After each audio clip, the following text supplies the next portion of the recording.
Hey, Mike. Nice to meet you. What a pleasure. Well, what a pleasure it is that the stuff just happened and worked instantly. There we go. That's the pleasure. Is that not typical? There's usually a few gremlins in the tech. Technology is wonderful when it works, but more times than not, it doesn't. So to get straight through like this is quite something. Well, hello from Toronto, Ontario, Canada. Whereabouts do we find you today, Mitch? I'm in the Algarve in Portugal. Oh, beautiful. Okay, Yes. they must be soccer mad there right now. I was going to ask you, can you root for England or are you a Scotland supporter through and through? Ah, that's like me asking you if you're an American. Please. Dear, dear, dear. Yeah, you know what? Growing up in Glasgow in Scotland, Yeah. you had to be very careful about which football team you supported because two main teams in Glasgow, and it was to do with religion rather than soccer. And so I chose to follow neither. I'll watch Scotland playing England, but other than that, I'm not that interested. My wife is a big football fan. Okay, well, Portugal will be mad, I suppose, this weekend. It's crazy. It's crazy. We could hear. They were obviously. We knew it had gone to penalties because we could hear the screaming and shouting out the streets. So that slightly hot-blooded. Well, you can hear it here. So we have a very large Portuguese community here in Toronto, and it feels like I'm in Portugal sometimes. It's madness. So it's a lot of fun for people this summer. Yeah, it's great. It's good. There's a lot of passion out there, and they really enjoy it. It's fabulous. I have a hello for you from Cameron Carpenter here in Toronto. He wants me to say hello to you, Midge. Cam, I know very well. We go way back from the old chrysalis days. Yeah. We used to hang out together, and I'm hoping to see him when I come back over again soon. Amazing. Maybe we all get together. I would love to. I would love to meet you, my friend. Now, Well, you're I'm going to be there. I'm there at the classic Elmo. So it'd be lovely to meet up.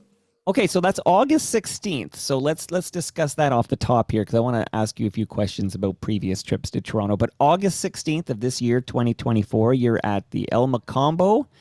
And it's interesting to me because you're going to be at, it's being branded as Sousa Palooza. So I'm going to ask you in a moment about Ed Souza, who is coming over here shortly to kick out the jams with me, Ed Souza. But you're going to play with a gentleman named Chris Tate, who is in Chalk Circle. And Chalk Circle was the first band I ever saw live. So it's all kind of coming full Chalk Circle here. But tell me about August 16th at the El Macombo. What can we expect? Well, I've done a couple of things in the past for Ed. Mainly acoustic solo things. He puts on these fantastic events, and he asked me if I would come over and do something for a celebratory event that he's having, his birthday, I think. And who is weirdly enough, he's Portuguese. Talking about Right. full circles. There we are. So I'm coming over this time with a thing I called a band in a box, which is Oh, something I put together a couple of years ago when my old friend Howard Jones asked me if I would go out on tour on part of a package. And, Howard was very successful in both Canada and the States, much more so than I was. And I said, well, I can't really do it with a full-blown band. It's just cost prohibitive. So I devised a band in a box, which is a keyboard player, myself, on synths and guitar and vocals, and a little box that enables me to have some looped drums and synth bass parts and things. Enables me to play a lot of tunes that people might want to hear, which is good. well, I think a lot of people would love to hear that. So I will tell people midyear.com is where you go to buy tickets. Again, it's El Macombo, which was recently renovated. They put a bunch of money into it to get those acoustics perfect again. It's a great venue. So you're there August 16th. And remember, it's Band in a Box. We don't want to confuse that with Corey Hart's Boy in a Box. Boy in the Box is different than Band in a Box. So people should definitely check that out. Now, okay, I wanted to ask you, Midge, about your first few trips to Toronto with Ultravox because you played the Edge, and I'm wondering if you have any memories of being booked by the Garys, Gary Top and Gary Cormier. Absolutely none. but anything beyond about 2 weeks ago, I can't remember. Ah! So, and please don't be offended by any Right, of that I say. The thing is, I think there's a misconception that people think that artists know exactly what they're doing and where they're right. going, and that kind of stops. That line is drawn in the sand when it comes to, finishing making your music, doing the graphics, directing the videos or whatever. When it comes to actually booking concerts, you're just glad that you're actually out doing it. So someone else takes care of all the nuts and bolts and Right. crosses the T's and dots the I's. And all I have to think about is that I'm on a plane and I'm heading out to Canada and I'm going to have a great time. So that's it. It all stops there. Now the Garys were big fans of yours and Ultravox's, and they would listen to you on CFNY. I'm in the danger zone here because I'm going beyond 2 weeks here. But any memories of CFNY, the spirit of radio here in Toronto, who would have played a lot of your music back in the 80s? Back in the early 80s, when I first came over to Canada, it was probably 1980 is the first time I did it. There were a handful of stations in America that would play you. So you had one on the West Coast and one on the East Coast. And then that massive bit in the middle couldn't figure out what you were. It was so alien to them. But Canada was different. Canada, we were much more alike. We were much more cousins. We shared a sense of humour. We watched the same programs. We watched the same BBC programs. You guys were, up to date with Coronation Street. You saw Top of the Pops. You saw all of this connection that we had, and music was a big connection. So you were much more open to something that was a bit left field, possibly, for radio. So radio picked us up a lot. Plus the fact that our wonderful drummer Warren Cann was a Canadian. So we used to get all that extra play that Canadian artists would get. We fell into that category. So when south of the border for you guys wouldn't touch us with a barge pole, you guys were playing us to death, which is wonderful. Well, CFNY had a mandate where they couldn't play top 40 hits, and what they would often do was look at what was, percolating in Britain, and they would kind of see what was kind of up and coming there. It wasn't a top 40 hit in North America yet, and they gave a lot of play to that, absolutely. So it would make sense that you would be played on CFNY back in the 1980s. Yeah, and we were very grateful for it. As I Absolutely. said, it was funny when we used to come and tour because we could have a crowd in Canada. We always pulled a crowd. It was never quite guaranteed what we would pull when we went south of the border. Too funny. Now, it's funny. I'm watching a documentary. This is just last night. I started it, and it's called Brats, and it's all about the Brat Pack. You remember, of course, the Brat Pack in the 80s, that group of actors. And a lot of the movies they were in were John Hughes films, and they were talking about how a great deal of young Americans discovered like new wave music and synthesizer music because they would hear it in a John Hughes movie, because John himself was such a big fan of that music that he would put it in his movies. It's kind of interesting to think of the John Hughes movies like Pretty in Pink or Breakfast Club as sort of a gateway to synthesizer new wave music. Yeah, we certainly helped Simple Minds, I think, didn't Yeah. that broke the band. He obviously wasn't much of an Ultravox fan because I don't Right. remember ever hearing anything about us on any of his movies. That's his loss, Midge, for sure. Here now, Hey. to put a loop on the your Toronto now, not that you can remember, but you played the Copa, you played Massey Hall, you played the Phoenix, you played Hughes Room. Do you have a favorite memory of playing in the city of Toronto? Many. I mean, Hughes was a great place. I mean, I didn't play there until maybe, see, I'm going to say it's beyond 2 weeks ago, but I'm going to say 10, 15 years ago, because it was one of the few places you could just turn up your acoustic guitar and wander on stage and do your thing. Warts and all, nothing to hide behind. People were sitting in tables, sitting at seats right in front of you, looking up your nose. You really had to be comfortable doing what you were doing. And it was a great place. I'm not sure it still exists. I know it They was moved it. threatened to close. Yeah, Is it still there? it's relocated, but the Hughes Oh, right. Okay. because Jane Harbury, who does PR there, was recently on my show, and it's got a new location, but it still exists. Oh, good. Right. Great. Well, that was a great place. And the Phoenix, I believe, is Okay. closing down. Yes, 410 Sherbourne Street, the Phoenix. I know you played there. It is shutting down. They're trying to find a new location, but no news yet. But it's kind of sad for me, anyways, to see these concert venues from yesteryear close up shop. It's very sad. Well, again, the places like this, they should have documentaries done about them because the walls, if walls could speak, Yeah. they would tell amazing stories. They've seen artists, coming through and cutting their teeth for decades now, and it's really sad to see these places close down. Massey Hall was obviously a big one because it was a fantastic place to play. It was a kind of feather in Ultravox's cap, Yeah. to come in and play somewhere the stature of that. So yeah, I have fond memories of it all. Amazing. Just to change the channel here for a moment, because I got a lovely note I wanted to share it with you. It came from Professor James Fraser. And Professor James Fraser writes, Midge received his honorary doctorate from the University of Edinburgh at the same ceremony where my wife was posthumously awarded her PhD. He was immensely kind to my in-laws and made a huge impression that has stayed with us all. So I just wanted to share that with you. Nice Oh, words. that's lovely. I mean, that's a really nice thing to hear.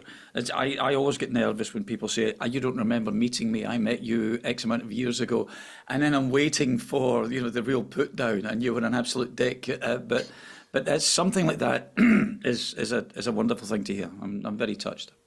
Right. What's the opposite of a dick? That's what you were, apparently. So Yeah, dickless. now I'm thinking of Ghostbusters. Yeah, the man has no dick. Okay. So now growing up in Scotland, just curious if you wouldn't mind sharing a story. You've probably been asked a million times, but do you remember when you realized that you wanted to be a musician? Do you remember when that feeling overcame you? I think, without even realizing it, radio played a big part in my background. I lived in a tenement slum in the outskirts of Glasgow, and we had a radio, but the radio was a conduit to what was going on outside. It was a little ray of light in a very dark grey world. So I found I could sing. I had a natural ability to just pick up a tune and remember it, much more so than I do now. I can't remember my own songs, never mind, someone else's. But back then it was like a sponge. And then I think that was combined with going to the Saturday morning cinema, kids cinema, and seeing Britain's answer to Elvis Presley, a guy called Tommy Steele, in a movie, and he had a guitar, and all the girls loved him. And I thought, oh, that could be quite interesting. That could be fun. So I could draw a guitar long before I ever owned one. So the ability to sing and the passion for trying to teach myself a guitar. When does Jim become Midge? I was 18, doing the sensible thing. My father was a van driver, and he had said to my brother and I, become mechanics or engineers, or have a skill, have a trade, and you will do better than I've done, and you'll have a house, and you'll have a family and a good lifestyle, a job for life, I suppose, which doesn't really exist anymore, and playing in bands at weekends. And I went with the keyboard player we had in the band I was in, who we didn't like very much, who was going to audition for a much bigger band in Scotland. Okay. So I went with him to make sure he got the job. And while they were auditioning him, they asked me to play guitar for their band while he played keys. And the obvious happened. They offered me the job as guitarist, and he didn't get the job as keyboard player. So I had to go home and say to my parents, like, this ridiculous opportunity's popped up. If you want me to finish the apprenticeship, I will. Another 2.5 years to go. But the day I finish, I'll never go back. And my father's face dropped, and my mother said, "Follow your heart," Oh, which is the best advice I've ever had. So I did. And when well, I joined that band, yeah. run Well, by two Scottish brothers, the McGinleys, okay. Jim and Kevin McGinley, Jim said, "Well, you're James, you're Jim as well, so we can't have two Jims, so you're now Midge," which is, he just flipped the name backwards, MIJ. Which is a fun fact, and I don't think I realized it till very recently that the word Midge is just the sound. Well, I have a son. My oldest son is named James. I call him Jimbo all the time, but you take Jim and you reverse these sounds, and it's Midge. Midge, absolutely, yeah. Okay. So, like all of these things, no one asks for a name like that. Well, you gave it to yourself. Now, what was the name of that band with the Scottish brothers? It was called Salvation at the time. The singer left after a couple of years, We went to see a Dirty Harry movie, came out the cinema, and we went off and had our hair cut like James Dean, like Clint Eastwood in that movie, and we changed our name to Slick, Slik. We dropped the C, and found ourselves with a number one record, kind of competing with the Bay City Rollers. Well, and then you knew you had made it, right? It was that this is No, you're no, is it you, in fairy tale land? Yes, yeah. you would think this is amazing. You get the phone call letting you know that the record that you weren't allowed to play on, Oh, or hadn't written, or hadn't produced, or anything, was currently number one, and you should have been ecstatic, and I wasn't because it wasn't mine.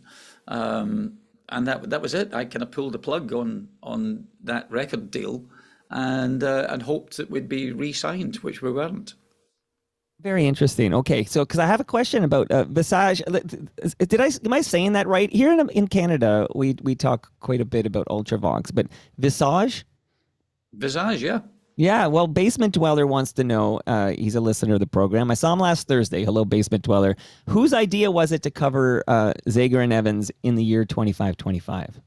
Well, when I thought I was washed up in Glasgow after the demise of Slick, I got a phone call from Glenn Matlock, ex bass player of the Sex Pistols, who had formed a new band. And a music journalist had said to him, you check out that kid from Slick. He's the guy that you should have in your band. And he called me up weirdly and invited me down to London. Came to London, joined the Rich Kids. The album was produced by Mick Ronson, the great Mick Ronson. And in 1978, I killed it all by buying a synthesizer and trying to bring it into the band. So a band with rock instrumentation and this instrument that was amazing, we could do amazing things with. It killed the band. Half the band hated it. Half the band loved it. The half of the band who loved it, myself and the drummer, Rusty Egan, took some of the time that was allotted to us, demo studio time, allotted to us. And I went into the studio and I said, well, let's do a cover of this song, 2525. We could do a kind of electronic thing. And we did that as a demo, basically. And then the idea grew from that to, wouldn't it be great to incorporate all our favourite musicians into this Visage studio project? And one of those musicians was Billy Currie, keyboard player with Ultravox. Is this around the period? So I read that you were asked to join the Sex Pistols. That was when I was in Slick, just prior to Slick having that number one record. I was stopped in the streets of Glasgow by a guy called Bernie Rhodes, who I didn't know, but he went on to manage The Clash. And his friend was sitting in a car around the corner, and that was Malcolm McLaren. And very bizarre. Well, it's bizarre. I thought they were stopping me because in Glasgow at the time, I was quite a well-known musician in my own little circle. Right. And bands who would come to play the Glasgow Apollo, which was the big venue there, if they turned up and their amplifiers weren't working or the guitar was broken or whatever, they couldn't just call up a rental company and they'd come and drop one off. They didn't exist. But they'd say, go and see if Midge is round at the music shop round the corner, because he's always hanging about there. He'll lend you a guitar or an amp or something. And I thought because this guy was English, that's what it was all about. So I'm talking to Malcolm McLaren, who tells me about Vivienne Westwood and the New York Dolls and all the stuff that he'd done. And he said, I'm putting a band together. Would you like to join? And I thought, well, you haven't asked me what I do. Or even if I'm a musician, what do you know? Why would I join a band that you don't even know what I do? So it was obviously not important to him, the music side of things. I think he wanted a band that would wear Vivian's clothes. No, absolutely. It sounds sort of like how they put together a band like NSYNC or something, or Backstreet Boys, right? Where you're auditioning like the look. You're more interested in the style than how talented this person is. You're just putting together a band. I think that's precisely what it was. And the reason they were in Glasgow was that they had driven from London with some slightly hot music equipment in the boot, in the back of the car. And they'd driven to every major city on the way up to Glasgow. And they were trying to sell off this hot equipment. So I didn't join the Pistols, but I bought an amp. No, you made some wise sage decisions along the way. I That think this was one that of was them. that was a good career move, I think. I bought the amp, didn't join the Pistols. Oh wow, that's to hear that Sex Pistols origin story is kind of mind blowing because you think punk. When you think punk, you think the opposite of that, right? This is organic buds meet at a concert or something, and hey, I don't know how to play a guitar, but I'm gonna get my hands on one and I'm gonna figure this out, and we're gonna make music. Like you think DIY. This is the opposite of DIY. Well, in a way, I mean, he was a manipulator, Malcolm, but he manipulated the right people, and he made a brilliant band. Sure. You know, Oh yeah. they had everything. They had the melody, the songs, the sneer, you know, the attitude. It was absolutely perfect. So he was doing something right, but it's not how you organically you'd think. Not like the Clash. It's not like that. It wasn't an organic thing where they played in pubs and worked their way up. It Right. was kind of glued together. Right. I want to offer you, Midge, my sincere condolences on the loss of Chris Cross. Would you mind maybe for a moment telling us a little bit about Chris Cross? Chris was one of the founding members of Ultravox. You know, while I was doing Slick and the Rich Kids and Visage, he was working with Ultravox from day one, and he he was a great character. He taught me an awful lot. When I joined the band, when Ultravox came back from an American Canadian tour, a broken band. They came back without the singer, without the guitar player. They'd just been dropped by the record label. They'd had 3 albums out. They owed a lot of money. There was nothing there at all. And this is the band that I got excited about joining because they were doing what I wanted to do. I had my synthesizer that broke the band up, and looking for a home. And this was the home to join. And Chris had been dabbling with synthesizers for quite a while. They worked with Brian Eno, they worked with the famous Connie Plank, the German electronic record producer. And Chris taught me about photography, and we directed videos together, and he taught me about artwork. And in fact, it was him who introduced Peter Saville, the great album sleeve designer who had done Joy Division and whatever, to Ultravox. So he opened a world to me that I didn't really know existed outside of music, but totally inspired by music. And he was my great friend in the band. They're all good friends, but Chris and I were just the buddies. We hung out together. We traveled together. We'd stay on at the end of a tour instead of going back home for 2 weeks before flying off to Japan. We'd hang about somewhere for a couple of weeks and rent motorbikes and then go to Japan. So it was he was a brother. He was very much the glue that held the band together, really. Again, so sorry for your loss. You and Chris co-wrote Vienna together. Well, we all wrote Vienna. There was something when I joined the band, we said, right, whatever happens in a kind of Lennon McCartney-esque way, whoever writes what, we will split it equally. Because it's a massive bone of contention for artists. When you're starting out, it doesn't seem to make much sense until you find out that the songwriter is generating 10 times more money than you are. And that causes a little bit of disruption. Money raises its ugly head again, and it's a major fighting point. So something like Vienna, if you listen to it and break it down to its component parts, its equal parts are equally important in that song. It wouldn't be that song without the drum beat that Warren came up with, or the sin drum, all of those things. It wouldn't be the Vienna without that synth bass. It wouldn't be Vienna without Billy's da da da da da da da da, or my lyrics and vocals. So it's very much a sample of what a band is like when they're working together in unison. John Hughes made a big mistake by not putting Vienna in one of his films. I'll just say right now, Vienna, what a classic. I still love hearing it. And I was reading somewhere, you mentioned Chrysalis earlier when I shouted out Cam Carpenter, but they didn't want to release it as a single. There's a story there. They thought it was too slow, too long. To everything, yeah. It was the antithesis of what would get played on the radio at the time. The radio had think about it, just come out of the new wave punk explosion where every song was under 3 minutes long. Right. So it wasn't a problem. You didn't have to edit those. But we came out with this 4.5 minute opus, this Bohemian Rhapsody of its day, and they kept saying you have to edit it. We see the reaction it gets.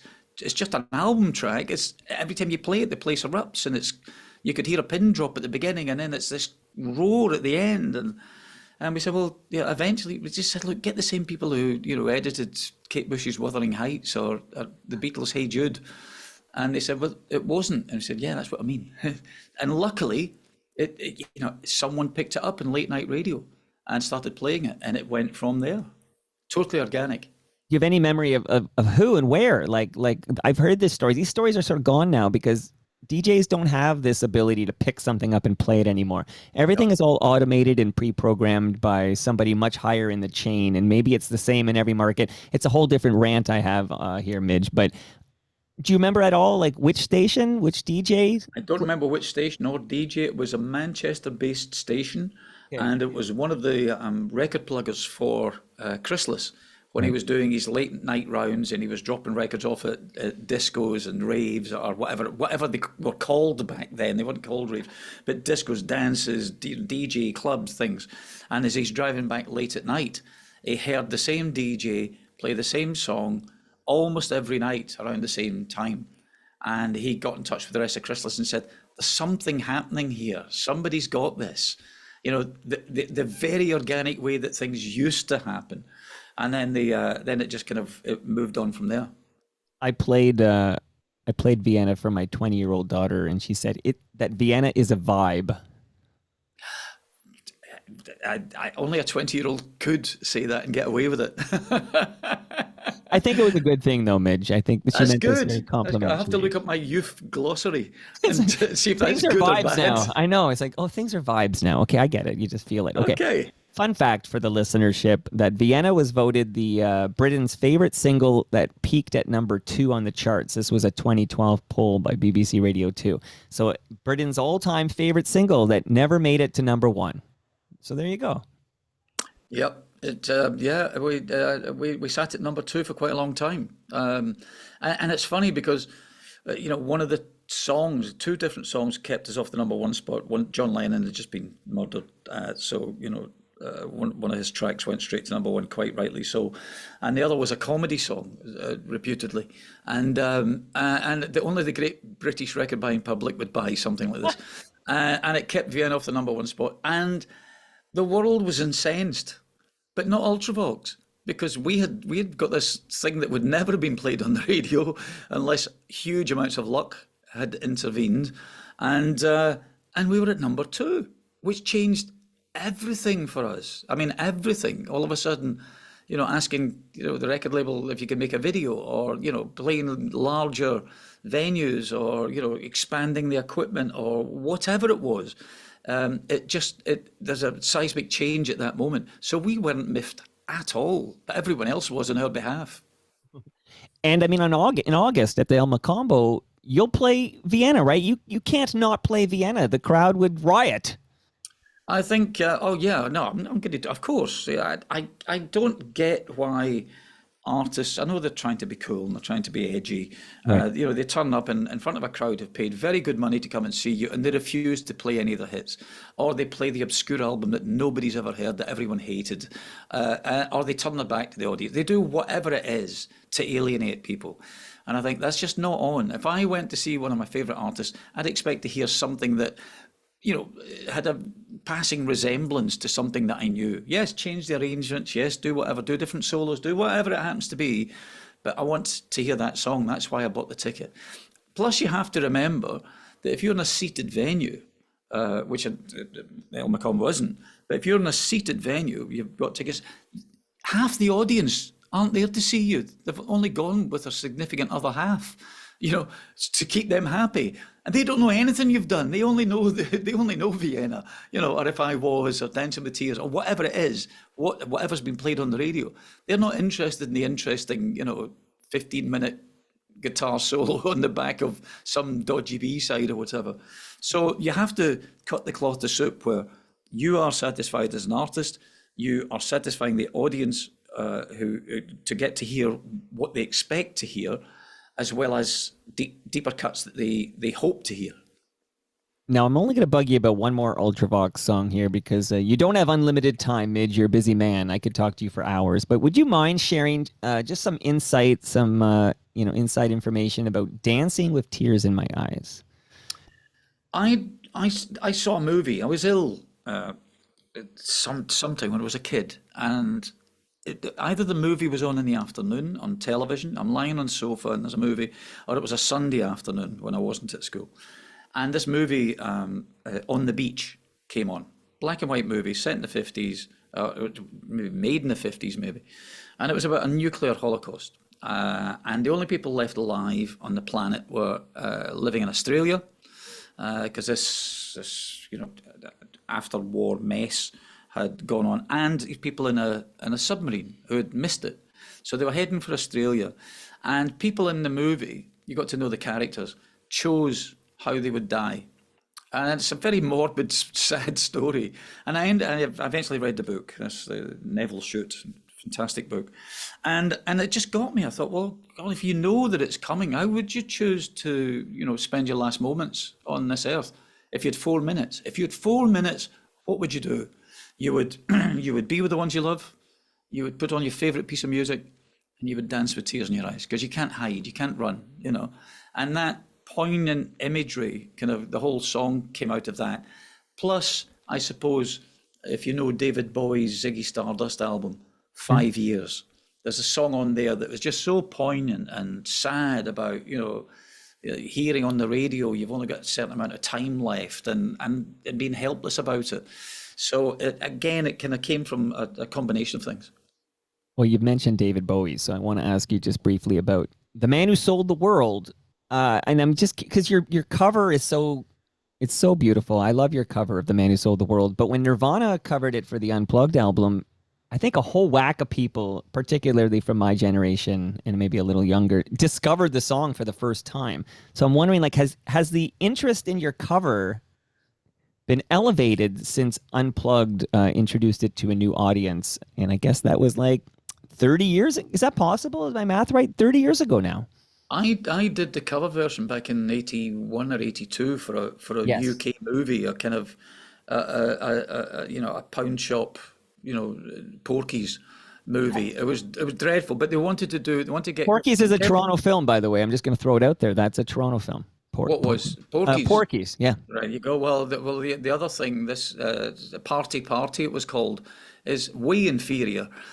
So they were doing this, and they wanted the soundtrack to be contemporary artists doing cover versions of favourite songs. And before I had a studio, they stuck me in a studio for a day, and I did my version of Man Who Sold the World.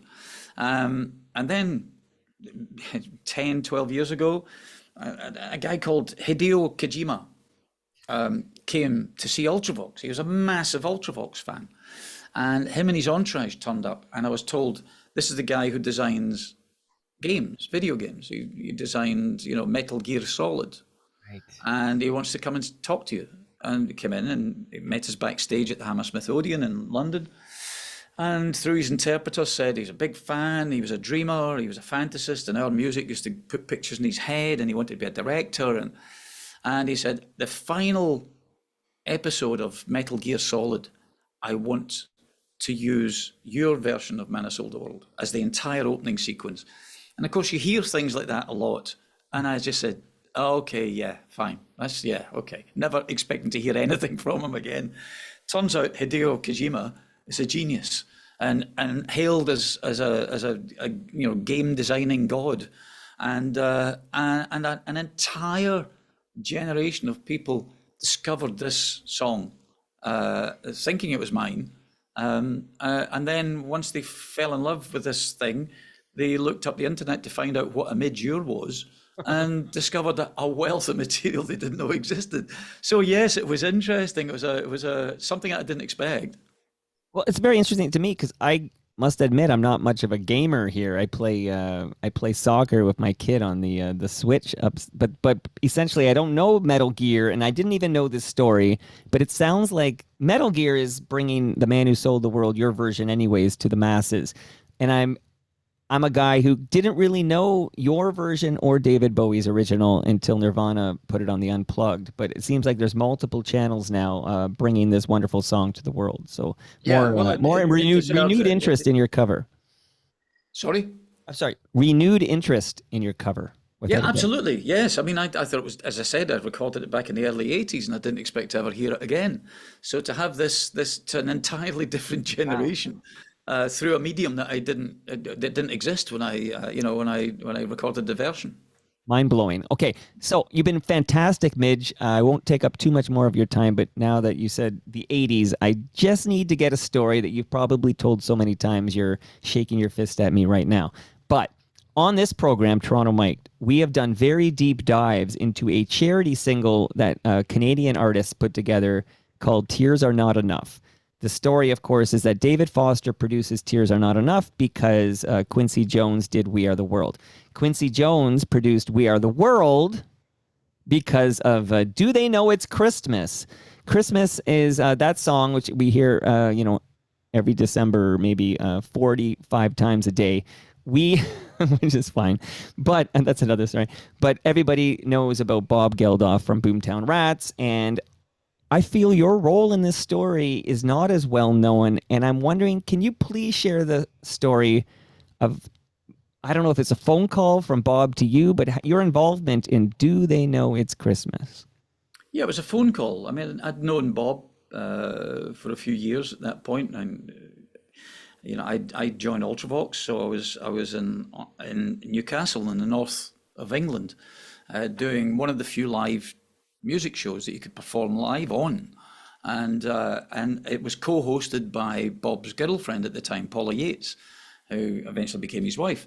And I'm chatting to Paula, and she hands me the phone and said, "It's Bob. He wants to talk to you."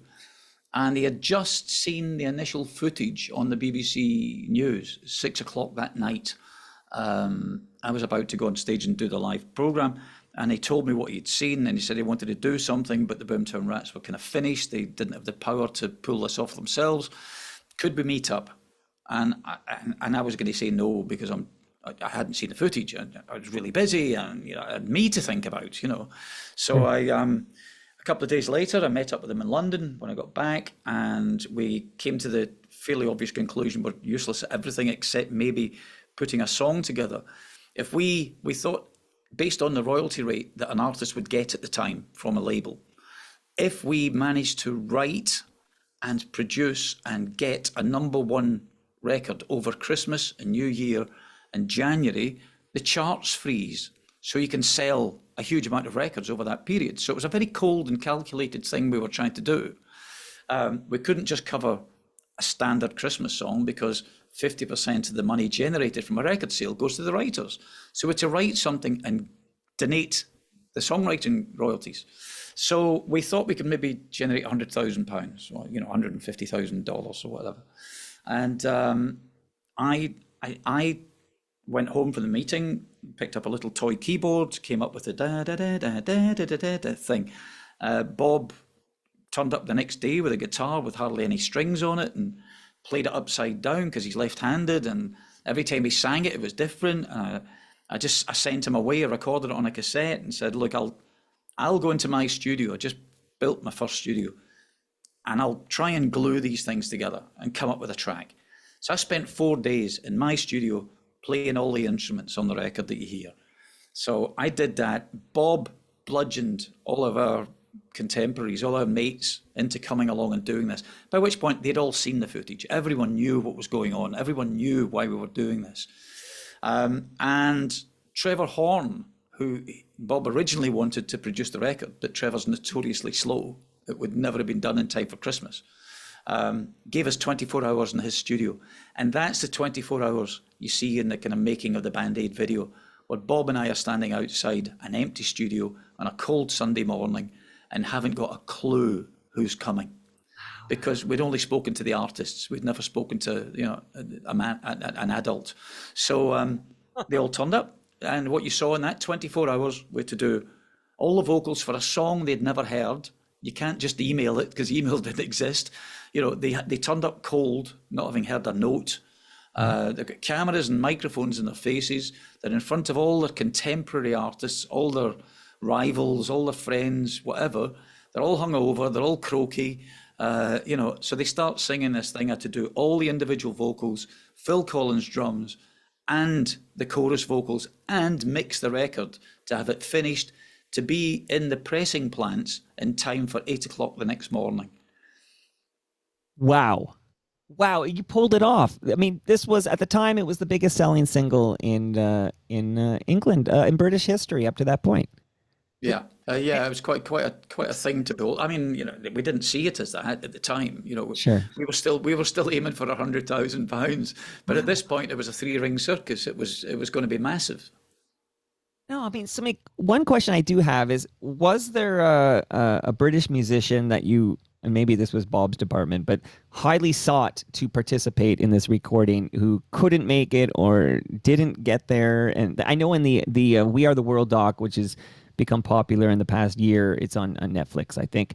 But they wanted Prince, and they had a verse for Prince, and Prince was in town, and where's Prince? And he never did show up, and he was like the guy they really wanted and didn't show up. Was there a Prince equivalent in Do They Know It's Christmas that didn't show up? No, not really. We weren't precious. We didn't pick names. I mean, it would have been great having Bowie there. That would have been fantastic. But we got him later, and used his power. You've got to think about it from our point of view. We were trying to raise as much money as we possibly could. So we wanted not just the artists, we wanted their following. If they were appearing on the record, their fans would go out and buy the record. So we were being quite managerial about it. So we would have taken anybody who turned up, and in the nicest possible way. That's kind of what we did. You turn up, you're in there, your fan base will go out and buy this record. That helps. Do you have any idea approximately how much funds you raised to alleviate the brutal Ethiopian famine? Well, I think initially, the record at the time was around £7 or £8 million, I think, something like that. But because it's a record, and this is the stupid part, we were only thinking of that year, of that Christmas 1984. If you make a Christmas record, there's a very good chance it's going to get played every Christmas, as you just said. Right. Because every Christmas, every time it gets played, there's a royalty goes to the songwriters. Bob and I gave the songwriting royalties to the Band Aid Trust forever. So yeah. It went bigger than we ever thought it would be. So to date, including maybe Live 8 and Live Aid and all of those things that happened afterwards, it's heading up towards the $200 million mark, something like that. Good for you. And again, spawns We Are the World, which then of course my favorite, Tears Are Not Enough by the Northern Lights. I love Lights, absolutely. Love it so much. Okay. And anybody who wants to hear more, there is a 2.5-hour Toronto Mic'd episode where we just dive deep into Tears Are Not Enough. But now you mentioned Live Aid, so just really briefly here before we say goodbye to all this. So basically the success of the single, you're like, we need to do something bigger, and you and Bob talk about this Live Aid. And for the kids who don't know what Live Aid is, this is happening in London and Philadelphia. It's a 16-hour super concert, and I mean, I think Phil Collins played both, as I recall. He did. He was being greedy, yeah. But tell us, so it's just, hey, well, let's do something big, and well, there's not much bigger than Live Aid. It was incredible. I watched that in 1985. No, it wasn't a decision like that. We put together the Band Aid Trust, a body of people who would help us oversee the spending of this money. This wasn't our money. There's millions of pounds coming through from the sale of this record, and we had to surround ourselves by people who knew what they were doing. Not a couple of dodgy singers. So part of the daily onslaught of doing this, Band Aid never had an office or a secretary or a mobile phone or anything. We borrowed everything. We took everybody else's and used their stuff. So there were no overheads involved in any of this. We were very Scottish in that respect. We were a bit tight about it. So 3 months into dealing with sending out sorghum and high protein biscuits and medication and whatever, there was a trucking cartel in Ethiopia that all the aid agencies, all the standard major aid agencies would use to get their goods up country. And we wanted to break the cartel, but we didn't have the money to do it. So Bob came in one day and said, I've got this idea. We were going to do a thing called Live Aid. And at the time, it was getting one in London and one in New York. It was going to be. It ended up being Philly, as you quite rightly pointed out. And that was a reminder that this was still going on. The famine hadn't changed. The situation was still rife. It was bad. It was a war-torn country. It was a communist country. It was just an absolute mess. And we thought, well, in order to buy a fleet of trucks to break this cartel, which would allow all the other aid agencies to use our trucking system for free, and the money they would normally spend on the cartel to get the goods up country, they could pump back into the system. Kind of simple, except we didn't have the money to do it. And this was a way of trying to raise the money.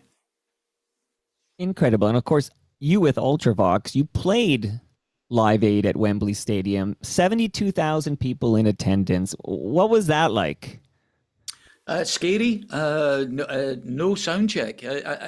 Ultravox at the time, because we refused to use backing tracks or pre-programmed sequences or whatever, we played everything manually. So in order to do that, we were touring with something like 22, 23 keyboards on stage. So we had to choose very carefully which songs we could get away with performing with the least equipment. But even with the least equipment, it was so volatile and so dodgy that you had to do a 5-hour sound check. And of course, there were no sound checks at Live Aid. You did a line check the day before to make sure your equipment was actually going through to the desk and going to be broadcast. Then it all got stripped down for the next band to try. So it all had to be reassembled on the day. And when you walked out, when you hit your keyboard or you hit your guitar, you prayed that somebody had plugged the right cable into the right hole. Right. But you pulled it off. Yes, we did. We were very lucky. It was phenomenal. It all worked out. Again, August 16th at the El Macombo here in Toronto. Sousapalooza is what they're calling it, but it is, of course, it is mid-year, and it is Chalk Circle's Chris Tate. And 416, I got to learn more about 416. They sound good. Ed Souza's bringing you to town. This guy knows how to celebrate. I thought I celebrated. I had my milestone birthday last Thursday, and I had an event for listeners of the podcast, and we had free palma pasta lasagna and penne, and we had free beer from Great Lakes Brewery, and it was amazing. But Ed Souza, where was my invite?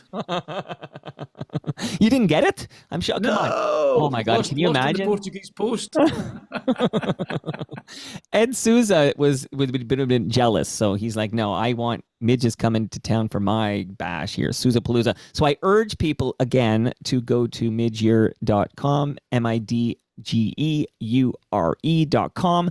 Buy tickets now. This is the band in a box, as we learned about earlier. Now I think I promised I would. I think I've taken my time, but I have like a super fan named Avery who sent in a few questions. Could we do rapid fire on our way out? Do you have time for that? Yeah, absolutely. Oh, you're amazing. Okay. So this is for you, Avery. I'll just go one by one. I'm going to read them verbatim here. What was it like joining the live lineup of Thin Lizzy on such short notice following Gary Moore's abrupt departure? I was in the studio putting the finishing touches to Visage's Fade to Grey. I had just joined Ultravox, although no one was interested. And I got a phone call from Philip Lynott, singer, bass player with Thin Lizzy, saying, we're on tour with Journey in America. Gary's not in the band anymore. We've got another 3 weeks to go. Can you fly out tomorrow to America and finish the tour for us? So I thought, great, I'll learn the songs on the way over. They sent me a cassettes. And this is 1979. They sent me cassettes and a set list and a plane ticket. And I had 2 or 3 hours getting home from the studio, packed my case, car picked me up, took me to the airport, got my ghetto blaster, got my big headphones, ready to learn all the songs, and they flew me over in Concorde. So I was halfway through the second song and we landed. So I turned up in New Orleans a few hours later, completely unprepared. And within 24 hours of getting there, first time ever in the States, I was on stage in front of 30,000 people giving it The Boys Are Back in Town. So it was great fun. Wow. Okay. Any thoughts behind your cover of Tom Rush's No Regrets and the brilliant collaboration with the late, great Mick Karn on After a Fashion? Such a great video as well. The much missed Mick Karn from the band Japan. Brilliant musician, brilliant artist, brilliant friend. sadly no longer with us. Yeah, we worked together on After a Fashion. We wanted to make a video out in Egypt, which we managed to do. It was great fun, hacking around the Sahara. It was all lovely. And no regrets. When I was on Top of the Pops with my first band, with that song that I had very little to do with, the Walker Brothers had done a cover version of No Regrets, the Tom Rush song, and it was in the charts at the time. And I vowed there and then that I would never allow myself to be manipulated the way I had been, and that one day I would do a song like No Regrets. So I did. Amazing. The Gift is such an amazing album. What was the inspiration behind the very powerful If I Was, my favorite song from your solo career? If I was co-written with some friends of mine in Glasgow, and I just built my first studio, the one that we did the Band-Aid thing in, and I was still figuring out how it worked, and I pulled that song out as an experiment and thought, okay, I'll start layering up one track at a time, playing all this, doing my thing, and see if I could figure out how it works. So it was like a trial, like a demo thing, and the song, I have to say, is more their creative input than mine. I was still trying to get my head around the nuts and bolts of how to drive the desk and how to get it so it didn't distort. So it was a collaboration on that. What was it like working with George Martin on the Quartet album, and when he later provided that amazing arrangement and conducted the orchestra for All in One Day off of the underrated Ultravox album? Ultravox. Sir George Martin was everything you would hope he would be. George was best known for producing the Beatles, introducing them to orchestras and string quartets, and expanding and giving them the tools that they needed to create the amazing stuff they did. And when, after working with Ultravox, working with Connie Plank, the famous German electronic record producer, we wanted a change. And George Martin was a wish list. Aim high and see what you get. And he agreed to make the album. And it was like being with someone who was funny, intellectual, caring. He was like a cross between your father and a school teacher. He knew so much about music and how to create it. And we just felt as though we were in safe hands. So yes, he did some beautiful arrangements, but he was also one of the few people that if he told Ultravox to do something or not do something, we listened. Right. That's right. I think I was part of this We Are the World documentary is the fact that Quincy Jones was the ideal guy to produce that because every musician respected him and would listen to him no matter how big the ego. So that's absolutely true. You know when you're in the presence of a master. And you behave yourself. Do what you're told. That's why I'm on my best behavior right now, Midge. Two more questions here. I'm loving this from Avery. Okay. Big fan of the Brilliant album from Ultravox, and I was wondering if it was always meant to be a one-off reunion, recording-wise. And are there any unreleased tracks from those sessions lying around? Ultravox had been apart for over 25 years. We split up just after Live Aid in 86 or 87, something like that. All did their separate things. And then 12, 13 years ago, we were all approached by a promoter saying, if you ever think of doing anything again, it's coming up for the big anniversary of their Vienna album or something. And said, and weirdly, we all kind of said, yeah, I'm kind of interested. What do the others think, And we went out to play those tunes one more time live and just enjoy it. And of course, like all musicians, we're quite simple characters. You enjoy it and then you want more. So we ended up writing together and we recorded in Canada. We recorded in my house up in the Laurentians. So we took the band out there and created the entire album in a log cabin. So it's got very, very much a Canadian connection, just down the road from where Rush used to record. Wow. So in Morin Heights. Wow, I love these connections. Okay, last question here. I really enjoyed the orchestrated album. How did you decide on both the songs adapted for that project as well as the musicians chosen to participate in its recordings? Beautiful, piece of work. Thank you. I'd like to take credit for it all, but I certainly can't.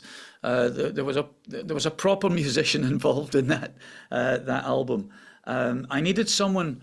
I wanted to do this orchestrated thing, to take these classic tunes that I just have this sense of melody. It's a Scottish thing, I think, and I wanted to take these tunes and see what an orchestra could do with them. You know, expand them, make them haunting, make them big, make them bold. You know, and I needed the right guy to do it with. And I happened to bump into a guy called Ty Unwin, who writes film music, and he was a massive fan.